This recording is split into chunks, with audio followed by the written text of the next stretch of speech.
My name's Dr Heather Howells. I'm a GP and one of the GP clinical leads for mental health for Berkshire West.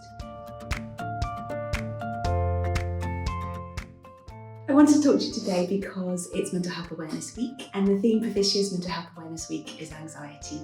And I wanted to talk to you specifically about teenage and young people's mental health and anxiety, particularly at this time of year when I know that there's a lot of pressure on young people, up and coming exams, A-levels and GCSEs and SATs, and that can really increase our fears and worries. I think the most important thing to remember is that feeling fearful and worried is normal, and everybody does that at times around exams and stress. But there are lots of things you can do to help control those fears and worries, and I wanted to give you some top tips on things that might help.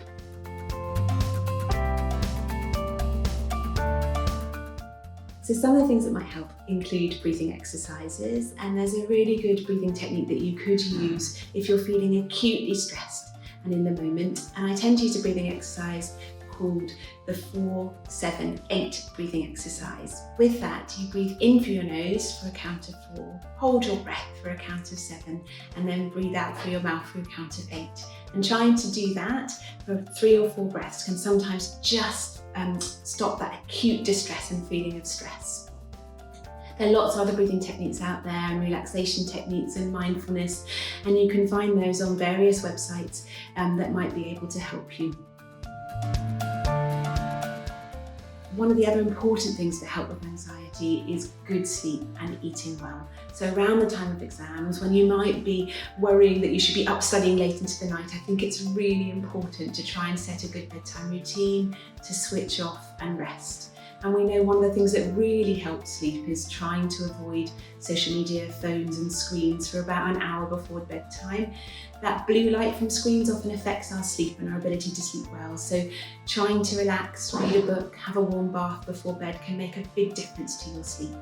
Your performance in an exam will often be enhanced by having a good night's sleep beforehand. Eating well is really important, so trying to avoid junk food and caffeine at around the times of feeling stressed and anxious can make a big difference.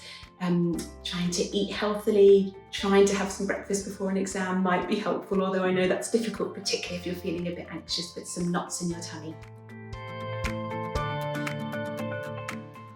Being outside can make a big difference, so make sure that you make time in your day for being outside in nature, for going for a walk or sitting in the garden, just listening to the birds.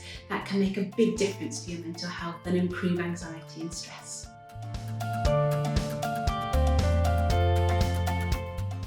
And I guess one of the other important things is just being with others and reaching out. So making sure you're spending time with your friends and chatting and being open about your fears and worries can often be really important.